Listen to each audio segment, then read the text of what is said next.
Hi,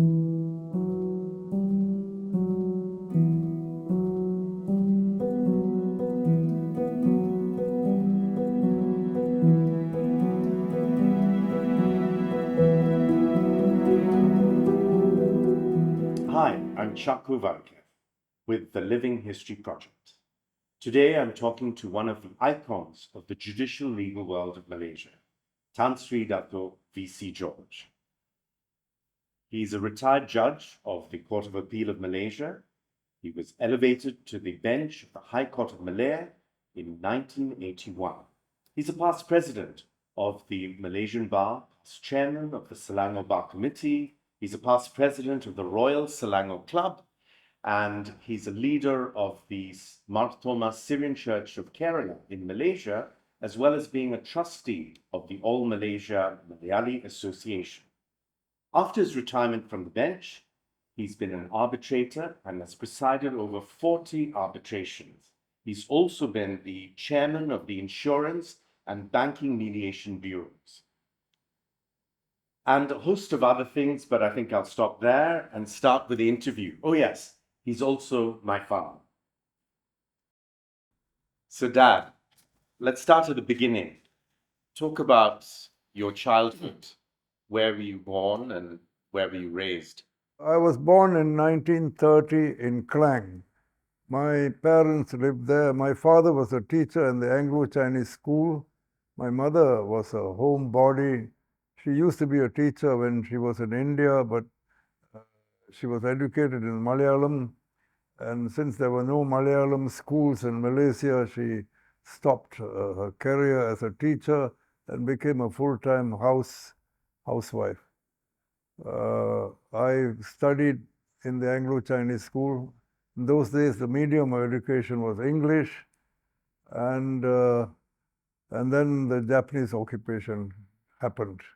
My parents, we are Malayalis, Syrian Christians, Malayalis. My parents came from Kerala, India. In those days, it was Travancore, India, in which eventually became a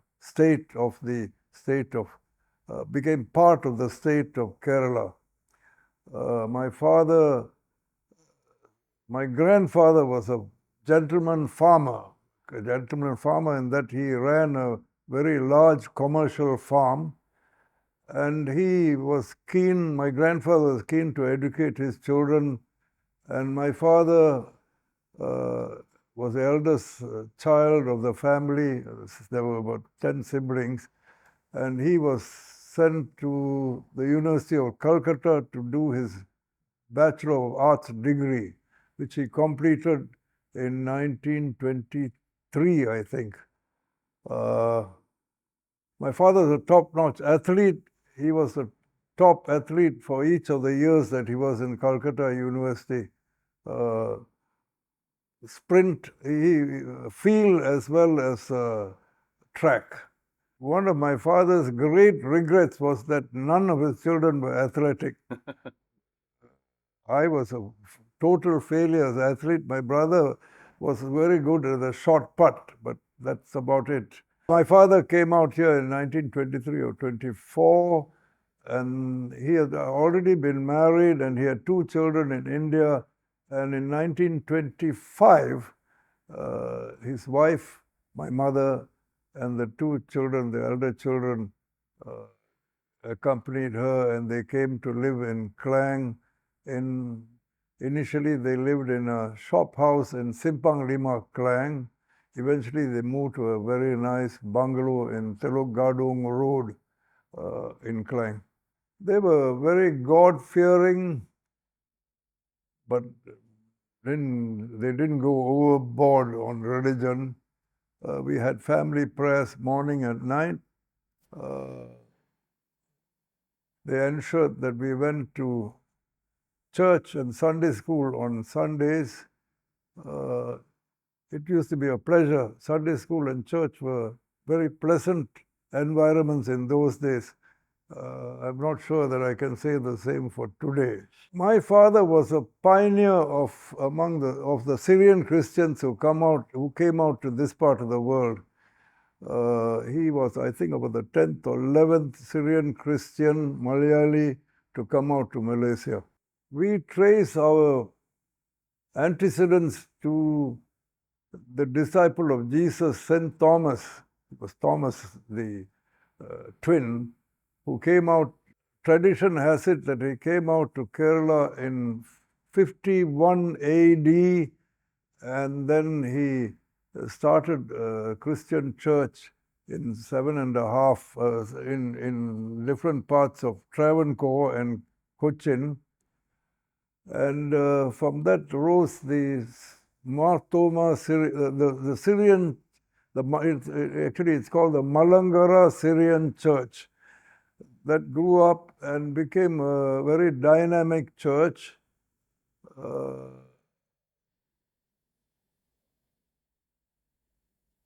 Eventually, about 150 years ago, the Malangara Church split into the Orthodox Church and the Marthoma Syrian Church. My parents and I belong to the Marthoma Syrian Church. And they were one of the pioneers, you say. And my father was a pioneer here. As I said earlier, he was probably the 10th or 11th to come out here. And the Syrian Christians established themselves as white-collar workers. My father was a schoolmaster. My mother's uncle was a chief clerk of a rubber estate in Banting, Permatang Estate, that sort of thing. And they brought many of their family members over to Malaya and Singapore. And yes, my father was, I think, largely responsible.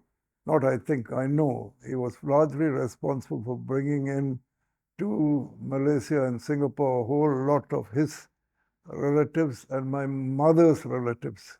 Well, it used to be about 90 or to 100. Now it's deteriorated. Some of them have passed on, some have left the country. We're still having about 70, 75 of us meeting every now and then for family get-togethers. Well, the first thing that comes to mind is my father was a man with a sense of humor.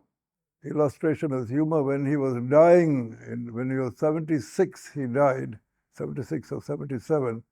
And about the last thing he said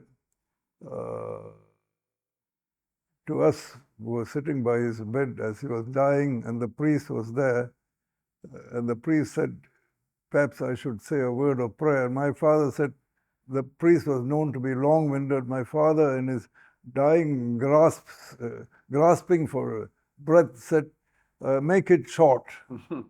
He ran the household with not like a Victorian father. We had a very happy household. My mother supervised the kitchen. She brought in a couple of man servants from India to help out in the house. I remember the house was the number of people in the house were large. We were 7 siblings, and then my aunt passed away in Kuala Lumpur, and her 3-4 children came to live with us. On top of that, we had, or at any one time, we had 1 or 2 so-called boarders who were nephews or nieces of my parents, whose parents worked in rubber estates. They all lived in the house. And at any one time, we probably had about 15 people sitting down for a meal in the house. And to look after all of them, my mother organized the whole thing together with help given to her by 2 manservants they had imported from Kerala. My father, as you might have gathered now, was a sort of leader of the Syrian Christian Marthoma community in Malaya, and he was the second Syrian Christian to build his own house. The first was my mother's uncle, Mr. K.C. George, built his own house in Banting. The next house to be built by one of our people was my father. It's a rather large house sitting on 3.5 acres of land in Klang. And in those days, from 1936 onwards, the only priest of the Marthoma community was Reverend T.N. Koshi, He arrived here in 1936 and he lived in Klang. So he arrived from Kerala. He arrived from Kerala and Oh yes, you have a story about at 5 years old remembering him arriving. yes, I was rather impressed with myself. Just the other day, we were talking about the arrival of the Reverend T.N. Koshi to Malaysia. And I remember, I have a vivid recollection of my father taking me to Port Swettenham, as Port Klang was known in those days. And we waited at the jetty, waiting for Reverend T.N. Koshi to be brought by launch from the ship. In those days, the big ships anchored in the roads, as it is known, and the passengers came by launch. And T.N. Koshi, I remember him standing in the launch, very good-looking, tall man, and he came out and he was received by my father and a few other Syrian Christian men there. I was one of the people there, and I have a vivid recollection of Reverend T.N. Koshi coming into and landing at the jetty. T.N. Koshi and his family, he brought his family eventually. They lived in Klang. He was the only priest of the Marthoma Church, only Syrian Christian priest. And whenever somebody passed away in any part of Malaya, the body was brought to our home because my father's house was there in Klang and the priest's house was near in the neighborhood. So the body was kept, the wake was held in our home, and the frightful thing, and that's why I remember it very vividly, is that the body was kept on what I use as a bed, which is actually a large table. At night, I used it as my bed. In the daytime, it was the table at which all 11 of us did our homework. And when somebody died, the body was kept on that bed. And at 4 o'clock or so, the body was taken to the cemetery, which was also in the neighborhood. And after that, there was a ritual washing of the bed, and then I had to sleep in it the same night. I used to be terrified about doing that. All right, let's jump to the Japanese occupation. That's the next major event in your life. Right. So in 1941, the Japanese invaded Malaya. Malaya, as it then was. They came in through Kelantan, Kota Baru. The British evacuated themselves. They went off to Singapore. Their belief was that they would hold out the war in Singapore. And so the whole lot of them went off to Singapore. The Japanese, within weeks, occupied the whole of Malaya. I don't think we were frightened because there was this feeling that they were going to bring in prosperity to the Southeast Asia. We were under the yoke of the British administration, and these people were supposed to, I think the feeling at that time among the grown-ups was that we were going to be freed from colonialism. So under the British, did it feel like you were under their yoke? Not really, but your parents, the elders, felt that. No, I don't think they all took it. I mean, they took it for granted that they were all under the yoke of the British. The British were not tyrannical in the way they administered the place. But the Japanese talked about bringing freedom to all the people in Southeast Asia. You remember, Indonesia was under the Dutch, and Vietnam was under the French, and so on. And the Japanese were talking in terms of to get the natives of these countries to support them in their conquering the whole of Southeast Asia. They talked about bringing freedom to us. Looking back now, they try to run the country by terror.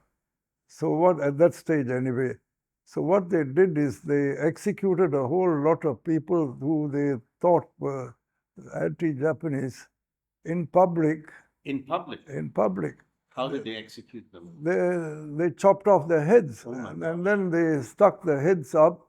I remember I and some of my friends went to 2 kilometers from our house in Lorong Rajamuda to Simpang Lima to see the heads displayed. There were 3 or 4 heads displayed in the roundabout there. That was how the Japanese army's approach towards keeping control over things was to do that sort of thing. But shortly after that, civil administration brought in by the Japanese took over the running of the country, and one of the first things they did was to bring in educationists, and the medium of education, I told you earlier that it was English in those days. In all those government schools and Methodist and Catholic schools, Methodist run and Catholic church run schools, the medium of education was changed from English to Japanese. And we all went back to school. 1942, I was back in school. It would be my 5th year in school. And so you were studying in Japanese? So I Your studied. father was teaching in Japanese. What they did was all the teachers had to go for night lessons when they were taught by Japanese teachers. And in the morning, the next day, they would impart what they learned from the Japanese to us students. Anyway, within months, we all were beginning to learn to speak, read and write in katakana and hiragana, which are the alphabets of the Japanese, and learn to speak Japanese. And within 3 years or so, I acquired enough Japanese to be employed as a Japanese, Tamil, Malay interpreter. Yeah, all of my contemporaries. There was T.N. Nainan, C.T. John, T.T. Thomas, all my classmates, a few Chinese boys, Arasaratnam, Navaratnam, all of us left school. Why did you leave school? To try and make a living. Now it is relevant to draw attention to the fact that Malaya in those days didn't have food produced, apart from about 10% of the rice was produced in Kedah. All the other food stuff that we had in the country was imported. Rice came in from Burma and Siam, as it was called, today's Thailand. And all the other kind of food, most of it came from Australia and places like that, New Zealand. And all that, we were cut off from all that. And so right through the Japanese occupation, we were, as far as food and medicines are concerned, we were in a sorry state. And so all of us went to work with Japanese companies or Japanese army. I myself was an interpreter in a Japanese garrison in a town called Banting in Selangor. How did you feel about having to drop out of school? I mean, suddenly we were all grown up. At 14, I was a grown-up person, as it were. And my salary was 2 gantangs of rice. A gantang is about 3 pounds. A gantang was 3 or 4 pounds.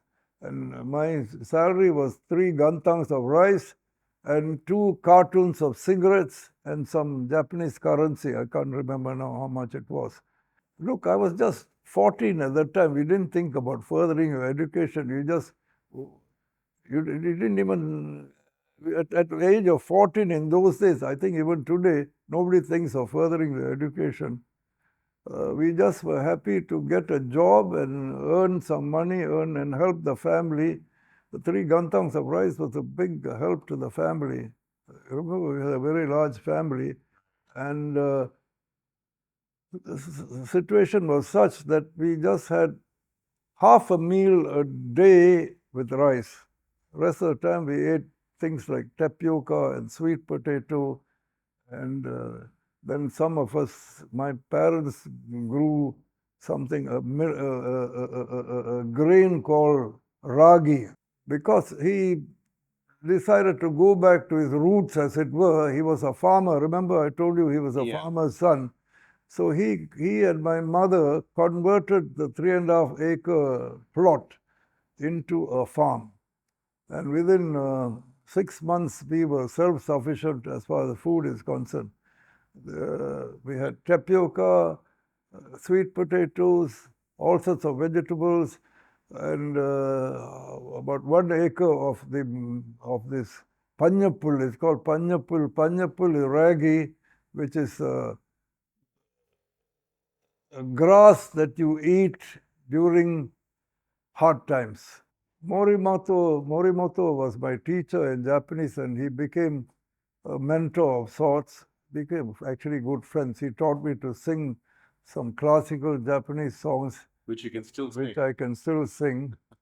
I mean, everybody learned the military songs and things like that. I was one of the exceptions among Malaysians, Malayans in those days, in that I could sing the Japanese classical song that Morimoto-san, Mr. Morimoto, taught me.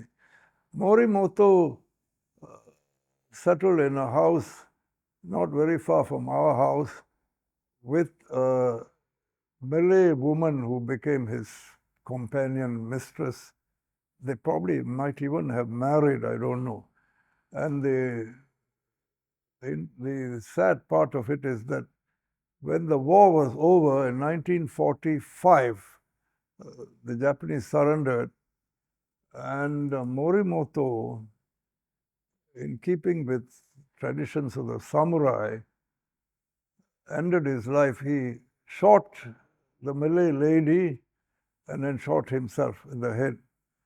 And when I heard about it, I went to the house and I saw the two bodies. He was in full uniform. I never seen him in a uniform before, because he always wore civilian clothes when he was teaching us or making like the director of education. But he was in full Japanese officer's clothes with a sword, and there was he lying with the woman lying next to him. What was she wearing? He was wearing a sarong kabaya. Oh, it was sad, because he was a friend of mine. I knew the woman too. I used to drop in at their place. It was really sad. I couldn't understand why he had to do that. Later, of course, I came to know about the traditions of samurai. A whole lot of Japanese actually committed suicide after Japan surrendered. So the Japanese left and the British came back? Yeah, in 1945, the British were back. We went back to school. The schools were reconverted into English medium schools. How did you feel about that? What was about the British coming back, about the Japanese leaving? Oh, we were very happy, because we said, right, we're going to get more food and medicines and things. At that stage, there were a number of tragedies in our own family, not to speak about tragedy among other Malaysians. My brother took ill, and there was medical facilities were not available to even work out what he was suffering from. Eventually, he died. Apparently, he had tuberculosis of the intestines. For one thing, they couldn't find out what it was, and even if they did, there was no medication. My mother's sister died of what we now know must have been dengue. A cousin of my mother's was arrested by the police because they suspected that he was an informer for the British, and he was tortured to death. By the Japanese? By the Japanese. Things like that happened. So we were quite relieved. And there was no food. And we were running out of clothes. I was wearing shoes made from rubber sheets. Gosh. Things were bad. And all my mother's saris were converted into shirts and dresses. Remember, we were a large family. Dresses had been made for the girls in the family and shirts for the men, for the boys. My mother was running out of saris by then. And so we were quite happy that the British came back uh, and we were back to what it was before the war. Among my teachers, back, as I said, we were back to Anglo-Chinese school. A number of teachers were there who were mentors, very great teachers. My father was in the primary schools, but we had teachers like Mr. G.S. Armugam, who was the headmaster of the school, Mr. V.K. Armugam, who taught me maths in school and Latin in his house.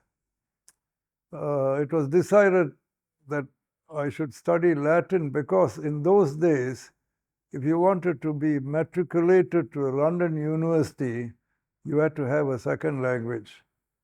And Malayalam and Tamil and so on are not accepted as second languages. Most not Japanese either, presumably. Not Japanese either. Maybe, I don't know. Japanese might have been, I don't know, acceptable. But after the war, what my brother did French. who passed away. My brother who passed away did French. I did. My brother, incidentally, had a credit in French and distinction in all the other subjects, 8 other subjects. He was a top student.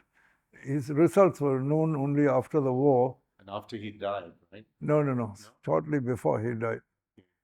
The results came out that he was a top student in Malaya, in Singapore actually. He did his senior Cambridge in Singapore.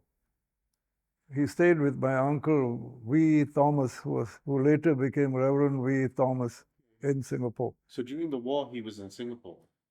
Or During just after the war? No. He was in, this is before the war, he was in Singapore.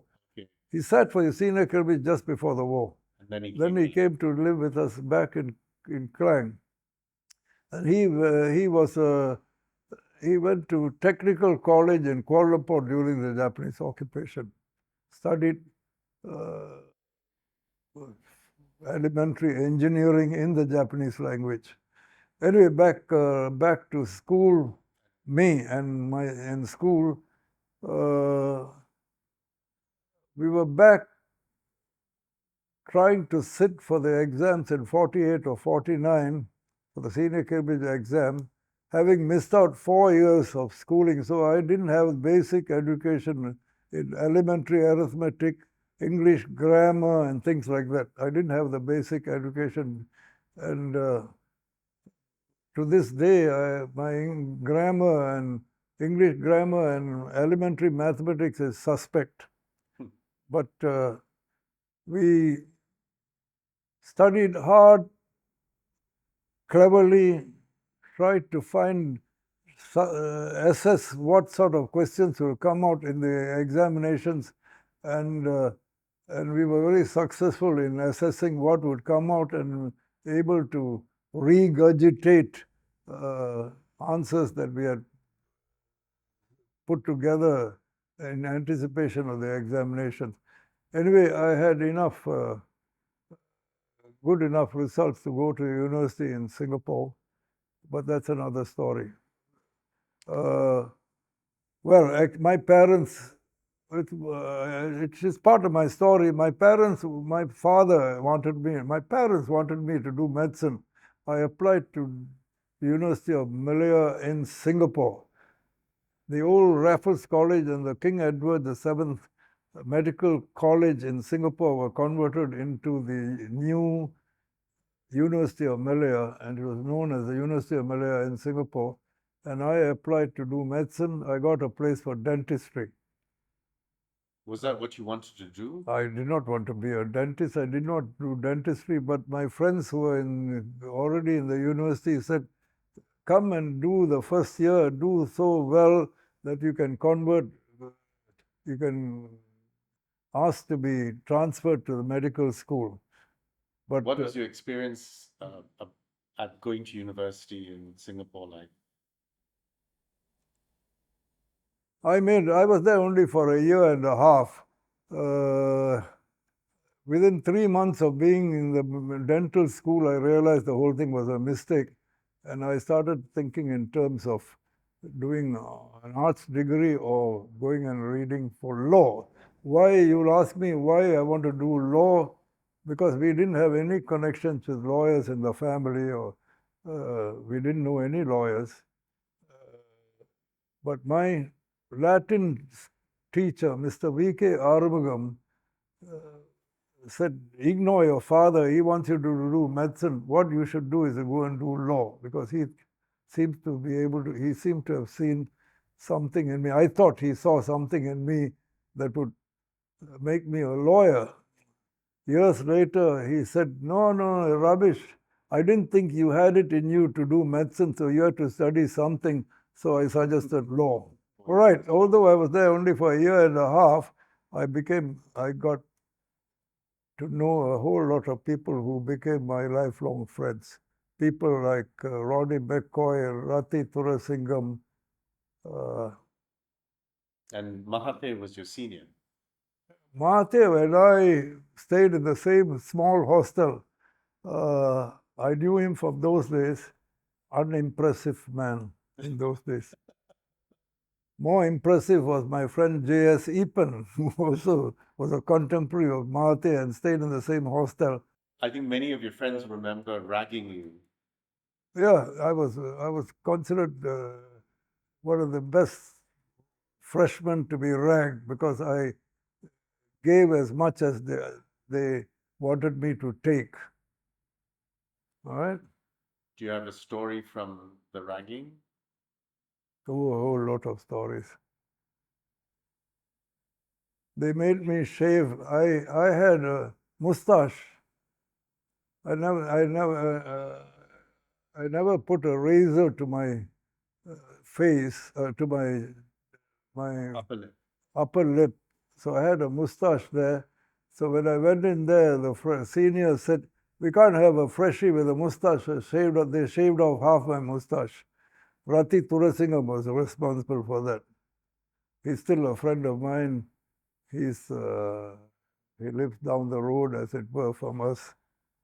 And then there's some story about you having to hide under the bed or...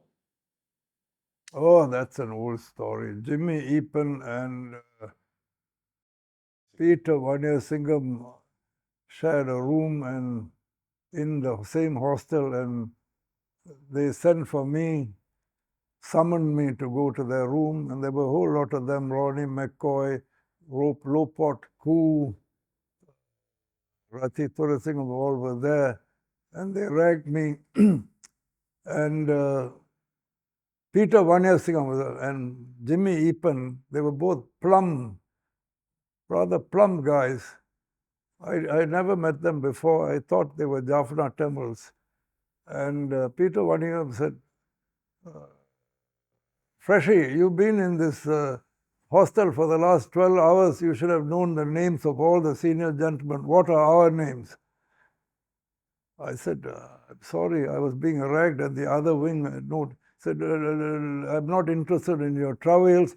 What are our names? I said to myself, bloody hell, this is terrible. Then I said, Tweedledum and Tweedledee. Whereupon Jimmy Eapen said, get under my bed, Freshie, which I did. And Lopot Koo said, it's dark inside there, isn't it? I said, yes. I said, all right, you better sing. I understand you used to sing in the church choir in the Wesley Church in Klang. Sing, look for a silver lining. Look for a silver lining. Yeah, that's how the song went. They became some of my closest friends. Jimmy, yeah, I know that. Peter Vanyasingham, Lopot Koo, and so on became my closest friends. So since you decided that dentistry was not for you, you moved to London. Well, it's interesting. I think I should say this, that as I said earlier, we had no connection with the law or the lawyers. Then one of our friends was a girl called Charlotte Sinnathambi. She was married to a man in Singapore, whose brother was J.B. Jayaratnam, lawyer who eventually became Mr. Opposition, sole opposition in Singapore. Okay. And I wrote to J.B. Jayaratnam and said, I want to do law. Can you advise me? And he provided me with all the necessary forms to fill up to apply to be admitted to Lincoln's Inn as a student. So, oh gosh, I didn't know that. J.B. Yeah. Jayaratnam did that. Years later, when I met J.B. Jayaratnam, he went on, and in those days he was just a lawyer. He went on to become a politician. Yeah. And years later, when I met him as Mr. Opposition, he had no recollection of helping me. 1952, I was on a ship. Those days, nobody even thought in terms of flying. I was on a P&O liner to London. Ended up landed in April 1952 in Tilbury Docks, which looked beautiful because it's completely covered with snow. Snow in April. In April. And months later, when I went to Tilbury Docks, I realized it was the ugliest part of London. To this day, I do not know how he did it, because there was no question of getting a scholarship of any sort. I don't think Indians got scholarship. A few Malays got scholarships. And my father had to send every cent that I used in UK from here. To this day, I do not know how he did it. I was given an allowance I was sent every month 25 pounds, which was a lot of money in those days. Even today, those days it was a hell of a lot of money. For my father, it was a huge amount. I'm not sure how he did it. But it was really not for luxury living, because the government students were paid about 40 pounds, which was supposed to be the basic, to cover the basic needs. And all my friends like Selva Raja and so on got 40 or 50 pounds a month, but I had to live on 25 pounds. So how did you manage to stretch that? I worked. During vacations, I worked. Every year I went and worked in the harvesting in the farms in UK. During Christmas, New Year season, I worked as a postman, assistant postman, things like that. I worked as a waiter in the Strand Palace Hotel for some of the time. The fact that there were 100 waitresses there had nothing to do with my going to work there as a waiter. It's interesting to note that in those days, most of us who went from here didn't go to universities, because we wanted to do the exams and come off. We just wanted a license to practice at the bar. In those days, you needn't be an undergraduate. You needn't go to university before you did your bar. People like Selvaraja and I and Ku Engchin and so on, none of us went to university. We just went straight and did the bar exams. But a whole lot of other people were there in universities. My friend Lorraine Osman was in Cambridge. Raja Aslan Shah was my contemporary, actually he was senior to me. He was in Nottingham. Saleh Abbas was in Aberystwyth. They all did their degrees there, and then they did the bar. And I got to know people like Raja Aslan Shah and Saleh Abbas and Azmi Kamaruddin, Lorraine Osman, while I was studying in England. And they all became lifelong friends. You've got a story about Aslan Shah and his recommendation for a suit. Yeah. I actually met Aslan Shah the first day I was in London. I'd made arrangements for me to go and stay for first 2 weeks in Malaya Hall.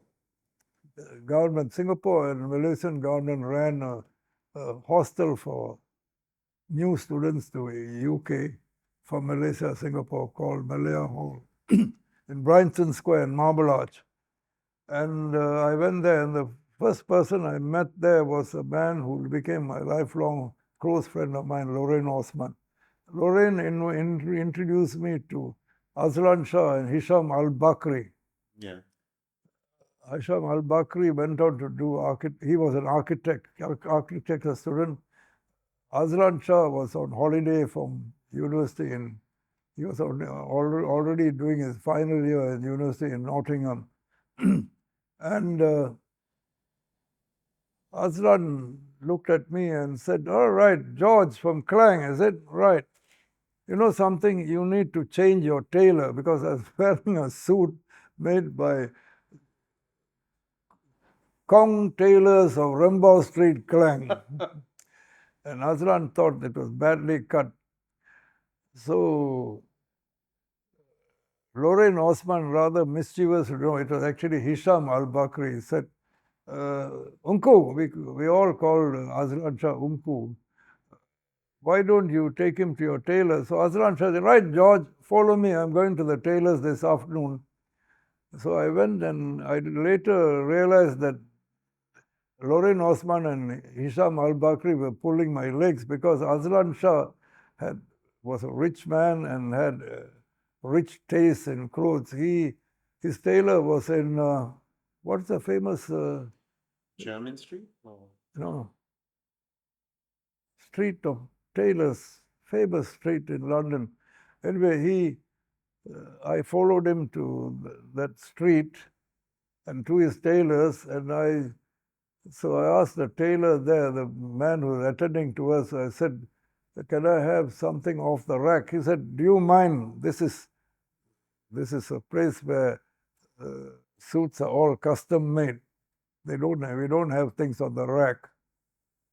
I didn't buy anything. Later, I went to 50-shilling tailors in Edgware Road and got myself a jacket. Okay? Did Azlan approve of that?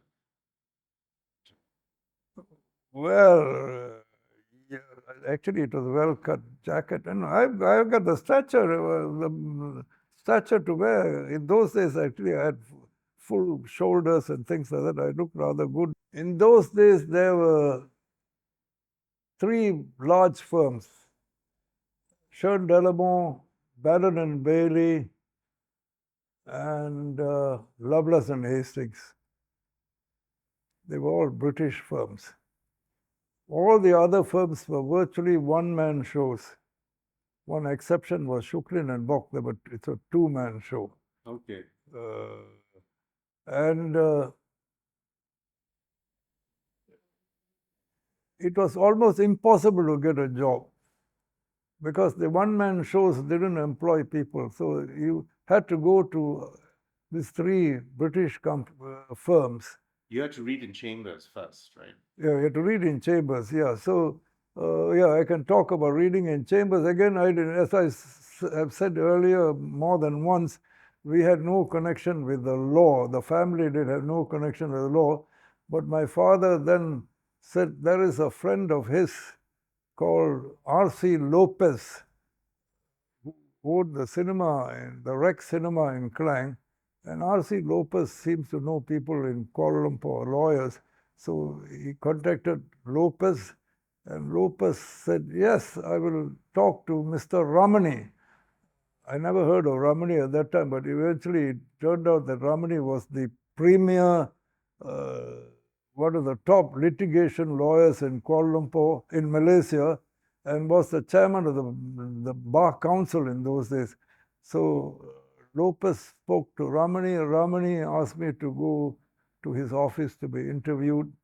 I went there, and he didn't ask me to sit down. I got a bit annoyed.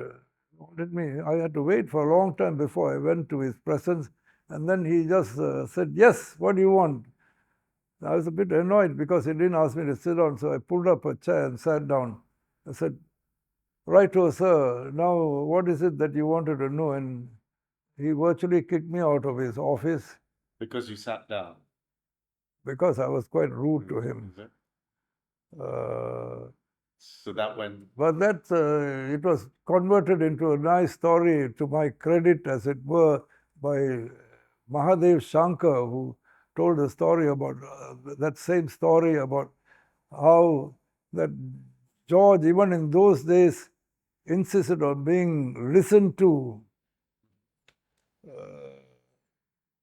I think he put it in a better way. I can't now remember how he put it. Ramani had earlier said that I should read in the chambers of T.K. Sen. Okay. And so I actually been reading in chambers in T.K. Sen. Sen was part of Sen and Lim. The Lim part of it was the formidable Miss P.G. Lim. I went to Shern, Delamore, Bannon and Bailey and Loveless and Hastings looking for a job. They couldn't offer me a job. So I was offered a job in Seremban, and that's how I ended up in Seremban. I worked for a man called Mr. Guha as a legal assistant. Guha said, look, I can't employ a person either, but I want to pack up and go back to India. He comes from Calcutta. You come and work for me. I'll pay you a small allowance, and you can take over the firm. I was so embarrassed about the amount of the allowance, I lied to my father and said I was being paid 500 ringgit. Actually, it was only 300. Gosh. Okay. All right? And to give you an idea of what that meant, in those days, the British firms paid you 700. Shankar started at the British firm Shern Delamore at 700 to my 300 in Seremban. I got very much involved in bar politics in Seremban. And in 1963, I was nominated by the lawyers in Seremban to be one of the people from the Selangor Bar to sit as a member of the Bar Council. So the first 1963-64, I was a nominated member of the Bar Council. 65, I stood for election, and you had to be elected by all the members of the bar in Malaya. And I'm very proud to say that I got the second highest number of votes of any of the candidates who stood for election. The one who got the most number of votes was my partner, Hu Eng Chin. Oh, okay. Right. And that went on every year. He always had more votes than I. Eng Chin and I were partners for a number of years. And then he married Lillian. Lillian from Kuala Lumpur. Lillian refused to come to Seremban.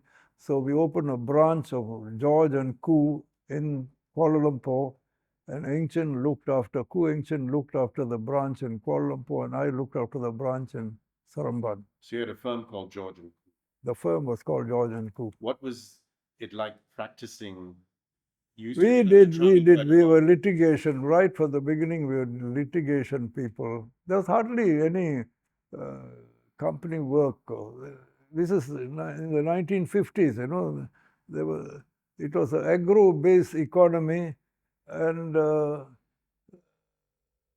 there's very little housing and things like that. Conveyancing was not a big thing. We did litigation. Eng Chin and I did robber theft cases and money lending cases and tenancy cases and things like that. But we both began to start being noticed as good litigators. Eventually, Eng Chin became the premier insurance lawyer in this country. We started in Seremban doing insurance work. And I also started making a name as a fairly good court lawyer, a litigator. I did quite a lot of criminal work, and I did a number of murder trials. You name it. I used to tell people in Kuala Lumpur later when I joined Screen that unlike most of the partners there, you name it, I did things that most of them didn't do. In these days, everyone is specialized. Somebody did only corporate work, somebody did only intellectual property. In my case, I did everything. Eventually, I started doing commercial work and started making a name for myself, a commercial lawyer, and particularly when I moved to Kuala Lumpur, and then started being known as one of the active commercial lawyers. What is life like at the bar and the Sungai Ajam Club, maybe? what was it like in Seremban in those days? The British Army was still here and their headquarters were in Seremban. So which year we're in the like the early 60s, I'm right? talking of the late 50s, 57, 58, 60s, early 60s. The British were still there. Tunku, after independence, Tunku persuaded the British to stay on and help out. So the army was here. And remember, at that time, we were having this war with what was known as against the terrorists, what was known as the terrorists. Communists, right? The communists were trying to assert themselves as by trying to champion the getting of freedom for Malaya. The British wouldn't have anything of that sort, and there was a war, and the communists resorted to violence. This continued up. I mean, independence came in 57. Yeah. This continued after Continued after independence too. It was continued, and the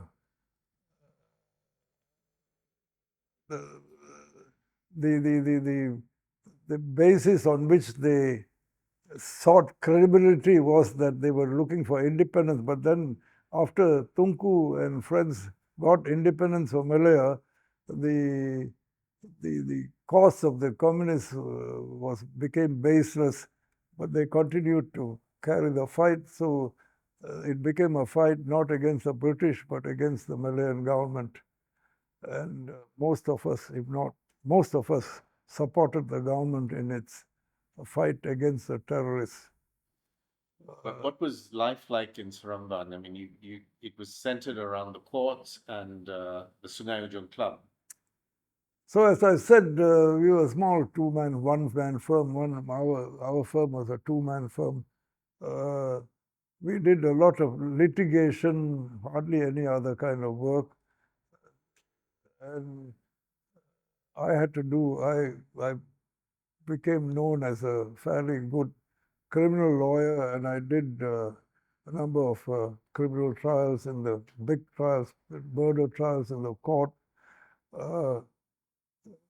The social outlet in those days in Seremban was the Sungai Ujung Club, but initially neither Ancient nor I could afford to become members of Sungai Ujung Club. We used to, one of the coffee shops down the road from us was where we met all the lawyers, people like Edgar Joseph and Atma Singh and so on. We all met in this coffee shop. What was I think Stanley Purnell is one of your... So we became members of Sungai Ujung Club, and one prominent personality there who was one of the pillars of the Sungai Ujung Club was a lawyer called Stanley Purnell, who became a close friend of mine, very influential in my life in Seremban. And but the British were very much present. The British were there in a big way. The Sungai Ujung Club, 90% of the members there were British soldiers. They had to be officers, and other ranks were not allowed to be members. The British imposed rule. We were all members. Later, when I got married, and my wife Rebecca used to come regularly and swim. She was a very good swimmer. She used to swim in the swimming pool in the Sungai Ujung Club. I think that's about the only swimming pool in Seremban in those days. We were all in the club one day. I think it was a Saturday. And at 7 o'clock, the club rule was that after 7 in that particular part of the club, you had to wear long sleeve shirt and tie. That was a rule in those days. And we had all come there. Dato Balwan Singh and I and Short Maniam were there. We all were wearing long sleeve shirt and tie because we came straight from, it was not a Saturday, it was a weekday. We came straight from court. Stanley Purnell joined us. he was not wearing a long sleeve shirt or tie. But until 7 o'clock, it was perfect in order. At 7 o'clock, he was not allowed to be there. And a British soldier type who was there watching us, I didn't think he liked us very much sitting there and making a lot of noise. He said, gentlemen, it's 7 o'clock. You know, the dress rule is long sleeve shirt and tie. So I said, oh, right, we were just about to leave. Stanley said, no, you're not leaving. I'm going home. I've changed into a long sleeve shirt and come back. And so we waited. Stanley went home. His house was near the club. He shortly came back wearing a beautiful long sleeve shirt, cufflinks, a beautiful silk tie, and lovely shoes and socks held up by a garter. He was the last of the people I knew who wore his socks with a garter, and no trousers, just the shorts. And he came in and ordered the next round, and he told that Englishman, well, we must observe the rules of the club, mustn't we? Long sleeve shirt and tie. And he sat down there and had a drink or two. That was the wit of Stanley Ponea. When I was in Sraban, then I bought a house, and then was introduced to a girl that I eventually married in Calcutta, and she's Rebecca. She was a pediatrician. She was a doctor. She had, Why did you go all the way to Calcutta? well, in those days, I mean, all of us Malayalis had our marriages arranged for us, as it were. In my case, it was done in a more sophisticated manner. I was introduced to Rebecca. How did I come to be introduced to Rebecca? Her uncle and my uncle was a doctor in Madras, were friends, and they thought it would be a good thing for me to meet Rebecca, and they hoped that we would want to get married. So I met her, and about a year later, I met her in Calcutta, was introduced to her, and then I came back, and then we corresponded for some time, and then a year later, I said, why don't we get married? She said, yes, and we got married. Okay. And that was 1962, January. It was 1962. Yeah. Where did you get married? We got married in the capital of the state of Bihar in India, which is a poorer state in India. Bihar was the capital. My father... Patna was the capital. Patna was the capital. Patna, sorry, what did I say? Patna was the capital. My father-in-law was, having been the head of electricity in the state of Bihar, in his retirement was invited to be the advisor to the government of Bihar on electricity. That's when I got married, that was his job. He had a huge mansion sitting on 2 acres of land in one of the better parts of Patna. Rebecca was working as a doctor there, and there you are. Yeah, I was in Saraban, and I was already in Saraban, yeah. And she joined me in Saraban, and eventually, initially we stayed in a small terrace house. Must have been a cultural shock to Rebecca, because having lived in a palatial house in Patna, with a house with half a dozen servants and things, and suddenly she was there in a small terrace house with me without a servant. Until I had already bought a house, but I couldn't move into that house because my tenant was still there. I had to give him notice to move out. So eventually, about 6 months after Rebecca joined me, we moved into our own house, which is a beautiful house off the Rasa Road in Saraban. Now, Rebecca went on to work as a doctor in the General Hospital in Saraban, and then she had a doctorate, postgraduate degree in pediatrics, but there was an Indian degree which the Malaysian medical services didn't recognize. So she had to go to England to do her pediatrics, which she did. By which time you had 2 children. by which time I had two children, Chacko and my elder daughter Anna. So Rebecca thought it would be better for the two children to live with her mother in Kerala by the time they moved to Kerala, rather than be with me. So I was left alone here. The two children, I took them all to Kerala and left them with their maternal grandmother.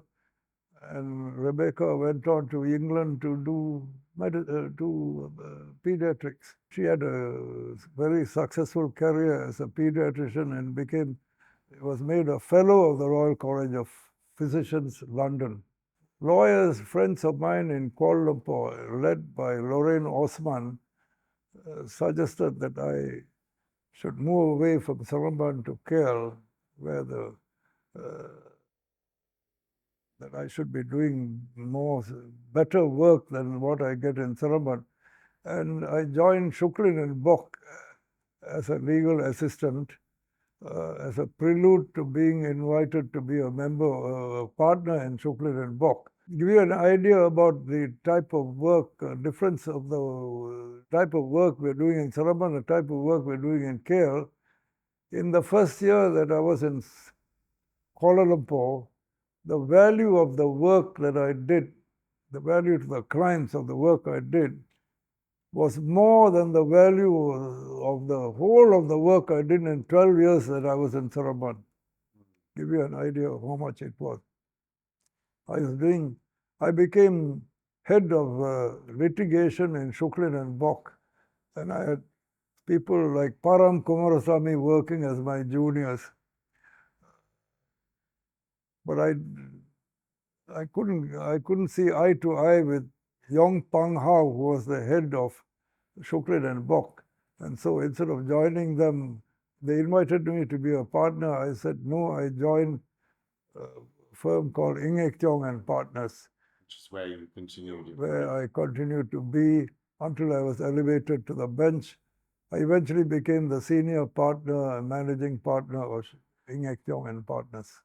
I was on the Bar Council from 1963 onwards. Eventually, I became chairman of the Selangor Bar, and, which is Selangor and Kuala Lumpur Bar. And then shortly after that, I became chairman. We called them chairman in those days, chairman of the Bar Council. Today, the chairman of the Bar Council is the president of the Bar Council.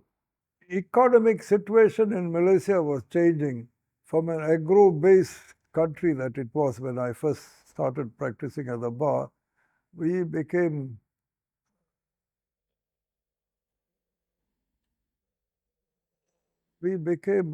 moved on into being a commercial.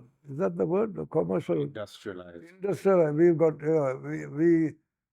Tunku and Razak, between them, thought that we should move away from being agro-based into an industrialized country, which we did. So Tunku and Razak tried to get industrial estates created in all the major towns in Malaya, and started attracting people to come and invest in Malaya. And they were very successful. And Malaya was on its way to becoming one of the dragons of Southeast Asia, even in those days. It came to fruition during the time of Dr. Mahathir. All the old British judges, when I started practicing law, all the judges in the High Court were British judges. Okay. And they stayed on. And I used to appear regularly after independence before people like Sir James Thomson and Donald Good and Hill and so on, all British judges. And we were still, we had the High Court, we had was it called the Federal Court at that time? I'm not sure. But our third, final court of appeal was the Privy Council. And I had, by the time I was very much involved in fairly big-time commercial work, and I had a number of cases in the Privy Council. I always engaged Queen's Counsel to argue the case for us in London. Were there any particular cases that stand out that you conducted in the Privy Council? Or? Oh God, there are a number of cases. Recently, somebody reminded me one of the cases I did was Boone and Chia. My opponent was Michael Mustill, QC, who eventually became one of the most famous arbitrator. He wrote a book, Mustill on Arbitration, which is treated as the sort of Bible of arbitration lawyers and arbitrators. Michael Mustill was my opponent. We had a great case, Boone and Chia is the name of the case. I'd forgotten the name recently. Somebody reminded me about it. And Mustill became a friend of mine. And later, when I was asked to, by the bankers, to set up the Banking Mediation Bureau and to take over the Insurance Mediation Bureau, I consulted Michael Mustill when I went to London, and he was very much involved in that kind of work in London.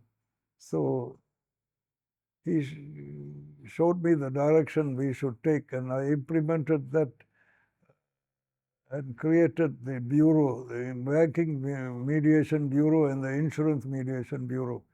Insurance Mediation Bureau actually had come into existence by James, with the help of James Puducherry. Okay. But the banking thing was done by me. Eventually, I ran the two bureaus. When you look back and if you ask me, what are the things we should have in mind when you practice at the bar, I would say that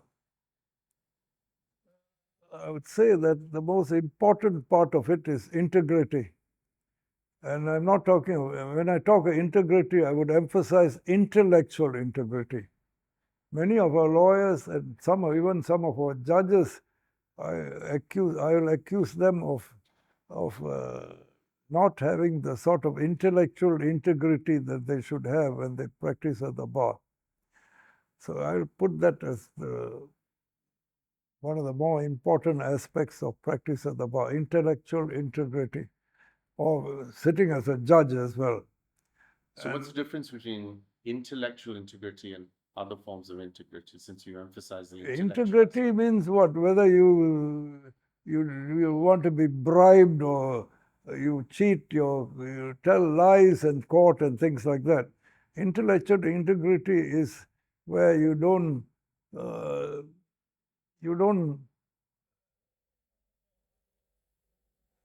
be dishonest about the cases that you're citing, dishonest about the evidence that your witnesses are going to give and things like that. So you were elevated to the bench in 1981. Can you tell us how that came about? At that stage in 1980s, late 70s, late 70s, I was senior partner in my firm, Ng Ek Chong and Partners. I was one of the, if I may say so, top commercial lawyers in the country. I was in court every day. Very difficult work, being a top commercial litigator, working under tension all the time. And I was working virtually around the clock. At 10 o'clock, I'll be in court, finish the court work by 4 o'clock, go back to the office, attend to all the other work, other cases that I had, and at the same time running the firm. And then at 7 o'clock, I'll go to the club, have a couple of beers, and then go home, have a shower, change, and 2 or 3 times a week, I'll come back to the office and get my juniors to come with me, and we'll sit and work till midnight or so, and then go home. And the next day, they will continue that was the lifestyle. And And we suddenly we were not making big money, and then because litigation was a poor cousin of legal practice in those days. Unlike today, I think litigation people make more money than everybody else. But then we got to a stage where we suddenly started making fairly good money when Tun Sufyan, who was the Lord President at that time, and Azlan Shah was the Chief Justice of Malaya, persuaded me to become a judge. And it's a long story, but anyway, they talked me into it. And ambition of every litigation lawyer in those days was to end up as a judge on the High Court. There was a move, the move from British-dominated judiciary to Malaysian-dominated. Malaysia went off very smoothly. The next thing we know is we had people like Tun Azmi, and then Sufyan, and later Azlan, and so on, who ran the judiciary with judges, the integrity of all of whom couldn't be questioned. They were well above. They were great people. The judiciary was, in my opinion, I've said so as a president of the bar in those days, I said it more than once, that our judiciary is as good as any judiciary anywhere in the world, if not better than most of them. Everybody talks about my judgment in a case called UEM, United Engineers Malaysia Berhad. They seem to think that was the best of my judgment. That's not true. It was one of my best known judgment, but I've written many other judgments, rather good judgment, if I may say so. But the UM judgment became famous because Lim Kit Siang, at that time the leader of the opposition, brought an application to my court to give an injunction, to order an injunction preventing United Engineers to accept a contract for the building of the Plus Highway, on the ground that the contract was given by a select committee of the government, which was the committee was chaired by the Prime Minister, and members were all, most of the members were senior people in UMNO, and that UEM was an UMNO-owned company. I heard the application. It's a preliminary application for an injunction pending the actual trial of the case. And I was satisfied that Mahathir and the various other UMNO people who sat in that committee, or who sat on that committee that decided to give the contract to UEM, the UMNO company, were guilty of offences against the Prevention of Corruption Act. And on the basis of that, I gave the injunction. The latest developments in the law about locus standi, he had the locus standi. The matter went on appeal, and the appellate tribunal, who seemed to be, if I may say so now, pro-UMNO, held that, didn't deal with my assessment of Mahathir and friends being guilty of corruption, or guilty of offences against the Prevention of Corruption Act, but said that Kit Siang didn't have the locus standi to bring the case, and on that ground, and only on that ground, they set aside my judgment. Said there was no locus standi, but the two most important the best of our judges who sat on the same tribunal, Yusufi Abdul Qadir and George Sia, both of them said that my judgment was a good judgment, and my finding locus standi was consistent with the law, and they would recommend that the appeal be dismissed. But the 3-5, it was a 3-5 decision, and so the appeal was allowed.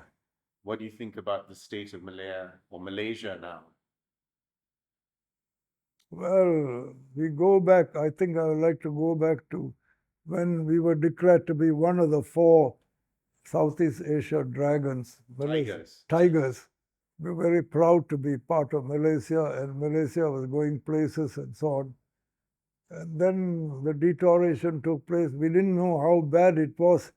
They say all these terrible things happened during the regime of Mahathir. We didn't realize it at that time. Now looking back, we say, yeah, that's what happened. Things deteriorated. We had this issue, racial issues came into play, and misuse of religious issues. All that has brought the country into the state it is in today. Hopefully, the Anwar unity government will bring changes to it. I notice from the what people are saying that a lot of people are impatient about why Anwar has not put things into gear as yet. But I listened to somebody the other day on, what's the name of the writer? He said that... Keith Wan Chai. Yeah. What do you say his name was? Keith Wan Chai. Wan Chai. I listened to what he had to say, which makes a lot of sense, that you can't expect Anwar to change things overnight. Be a bit patient, give him a chance. So I've been going around telling people to make sure they come out and vote. But when they created the Court of Appeal, and I assume that I will be among those who are going to be in the Court of Appeal, the new Court of Appeal, when one of the registrars, friendly to me, came and said, your name is not on the list. So I went to see Hamid Omar, who was the Chief Justice at that time, and he said, Hamid, what's going on? Apparently my name is not on the list. He said, I sent it up to the Prime Minister, but then you know law. I said, righto, Mahathir, I know him, I'll go and see him and find out what's going on. He said, no, don't do that, I will sort it out. And next thing is he rings me up and says, yes, your name is back on the list. And I don't think it ever was on the list. But Mahathir, Hamid Omar had the last laugh, but I went to the Istana together with N.H. Chan and Siti Noma and so on to be given the instruments of office as a Court of Appeal judge. We, as the judges are wont to do, we sat according to our seniority. So N.H. Chan was senior to me, he sat in the first chair, I was next to him, I sat in the next chair, and so on. And at the end of it all was Siti Noma, I think. Lived a full life, or looking back? Yes. You quite unnecessarily pointed out that I'm 92. But maybe it's relevant. I look 96. Actually, I'm not all that old. I'm 92. And I had a full life. I made a note saying that if you asked me to say what you want me to tell lawyers about the practice of the law, I said, what do you want to do? I would say to myself, I would have said, and I say it now, that you want to enjoy your work. Whatever you do, whether you're a lawyer or a judge or accountant or looking after cameras and things like that, you want to enjoy your life, and the way to enjoy it is to be good at your work. If you're good at your work, you'll enjoy your work.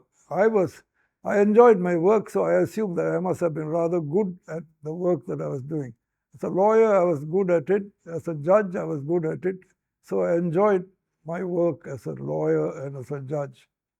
I like to keep saying that when you say, how do you, that as a judge, I actually was a lawyer sitting as a judge.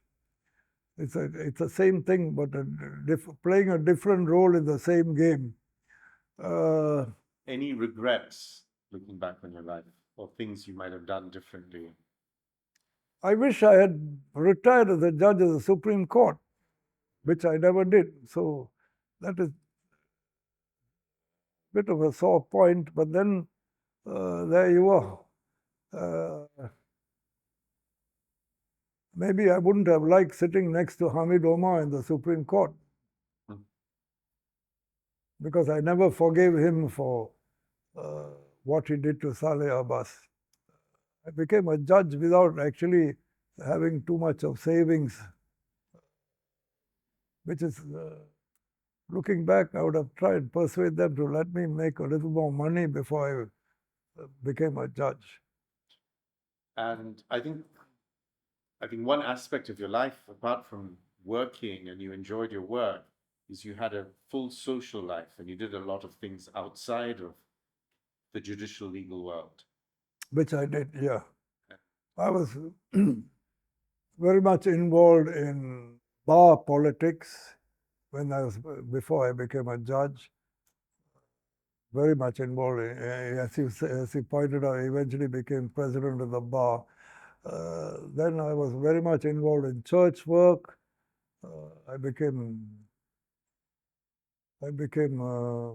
vice president of the church, and I went to the headquarters of the church and sat on the highest of their committees. This is in Kerala. In Kerala, the Marthoma Church in Kerala. I was in the highest of their committees. There's one committee called the Mandalam, of which I was a member for many years. I was also a member of the Sabha Council, which is the highest of the committees just below the bishops. So I played a relevant role there. And then I had a very full social life. I was very much involved in my club. A member of 2 clubs. I remember a number of clubs. Eventually, I retired from many of them. And eventually, I was eventually a member of the Royal Selangor Club, which is a premier athletic sports club in the country. And you became president of that. I became president of that more than once. I was a member and still am a member of the Royal Selangor Golf Club. And I've got a huge horde of friends, both in the golf club and in the other club, that keep me fully occupied. I also am a member of a number of dining groups. The Tunku Imran organized group. Any last words? Well, I'm not sure why I'm being interviewed, but I hope what I have said will be of some entertainment value, if nothing else, to people who are going to forced to listen to this interview.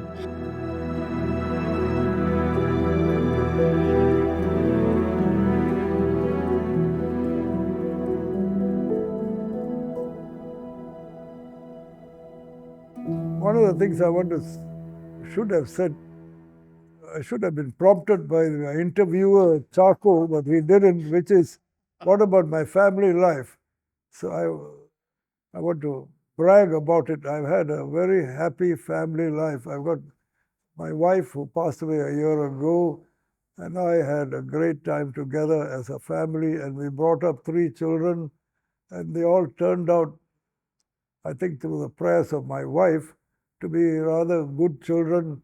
They've all been successful, and my 2 daughters have got their own families. They live in Melbourne, and all of them are becoming a nuisance to me now. After my wife passed away, they all seem to want to control my life. So I'll fight for independence.